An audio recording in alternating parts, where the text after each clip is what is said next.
Hello guys, ഞാനിന്നൊരു boy ഫ്രണ്ടിനെ രണ്ടിനെടുക്കാൻ വേണ്ടി പോവാണേ. ഡൽഹിയിൽ ഒരു ബ്ലോഗർ ഒരു ബോയ് ഫ്രണ്ടിനെ രണ്ടിനെടുത്ത കാര്യം നിങ്ങൾ അറിഞ്ഞു കാണുമല്ലോ. അപ്പം ഞാനും ഗൈസ് ഒന്ന് ട്രൈ ചെയ്യാണ്. അപ്പം ഞാനാണ് മീറ്റ് ചെയ്യേണ്ടി പോവാണേ. ഹലോ ഗൈസ്, ആൾ ഓൾമോസ്റ്റ് എത്താനായി. ഞാൻ കുറച്ച് നേരം വെയിറ്റ് ചെയ്യാണ് കേട്ടോ. ബാക്കി വിശേഷം ആൾ നല്ല അപ്ഡേറ്റ് ചെയ്യാവേ. ഹായ്. ടെസ്റ്റ് ഇതുവരെ മാസ്ക് അയക്കാത്തെ? ഞാൻ ഇപ്പോഴത്തെ ശരിക്കും മുഖം ഒന്ന് കണ്ടത്. അല്ല, എന്തെങ്കിലും പ്രശ്നമുണ്ടോ? എന്ത് പ്രശ്നം എന്നോട് തുറന്നു പറഞ്ഞു കേട്ടോ. അപ്പം അതിന് വേണ്ടിയിട്ടല്ല എൻ്റെ ബോയ് ഫ്രണ്ട് ഒന്ന് വന്നേക്കണം.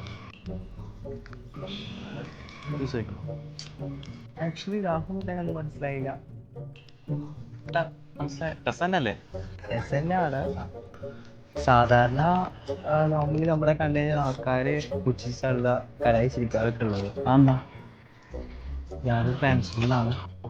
അതിനെന്താ, നമുക്കൊന്ന് ഇരുന്നാലോ? രസാ. ഇപ്പം ഇവിടെ പെൺകുട്ടി അവൾ കുറച്ച് എക്സ്പോസ് ആയിട്ട് ഡ്രസ് ഇട്ട് കഴിഞ്ഞാൽ അവളെ പറ്റി ആളുകൾ പലതും പറയും. അവൾ പോക്കേഴ്സാണ്, അങ്ങനെയാണ് ഇങ്ങനെയാണ്. അതുപോലെ തന്നെ ഒരു ആൺകുട്ടി അവൻ മുടിയും വളർത്തി താടിയും വളർത്തി നടത്തി കഴിഞ്ഞാൽ അവനെപ്പറ്റിയും പറയും. അവൻ കഞ്ചാവാണ്, മയക്കുമരുന്നാണ്. ശരിക്കും മനുഷ്യനെ പറ്റി തന്നെ പറഞ്ഞുകൊണ്ടിരിക്കണം. അതിൽ ആണ് പെണ്ണ് ട്രാൻസ്ഫോമർ അങ്ങനെയൊന്നുമില്ല, അവരങ്ങനെ പറഞ്ഞുകൊണ്ടിരിക്കും. അപ്പോൾ നമ്മൾ അതൊന്നും കേൾക്കാണ്ട് നമ്മുടെ ലൈഫിൽ എങ്ങനെയാണോ അതുപോലെ നമ്മൾ ഹാപ്പിയായിട്ട് മുമ്പോട്ട് പോകും. മനസ്സിലായില്ലേ? Hello guys,